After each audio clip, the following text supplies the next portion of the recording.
নারী উদ্যোক্তা social influencer Rubaid Fatema তনির স্বামী শাহাদাত হোসাইন আর নেই। তিনি ব্যাংককে চিকিৎসাধীন ছিলেন। সামাজিক মাধ্যমে খবরটি নিশ্চিত করেছেন তনি নিজেই। আজ বুধবার নিজের ফেসবুকে তনি লিখেছেন, সে আর নেই। ব্যাংকক সময় রাত ৩টা ৩ মিনিটে আমাকে সারা জীবনের মতো একা করে চলে গেছে। মাস কয়েক আগে গুরুতর অসুস্থ হন তনির স্বামী। অবস্থা অবনতির দিকে গেলে ব্যাংকক নেওয়া হয় তাকে। সে খবর নিজের ফেসবুকে জানিয়ে তনি লিখেছিলেন, জীবনের সবথেকে কঠিন সময় পার করছি।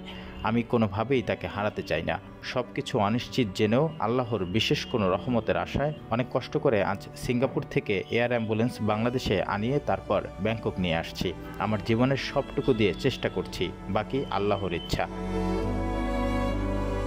সবার কাছে দোয়া চেয়ে তনি শেষে লিখেছিলেন, সবাই দোয়া করবেন, আমার ছেলের জন্য হলেও আল্লাহ যেন তাকে বাঁচিয়ে রাখে। কিন্তু শেষ রক্ষা হলো না। চিরতরে চলে গেলেন তনির স্বামী।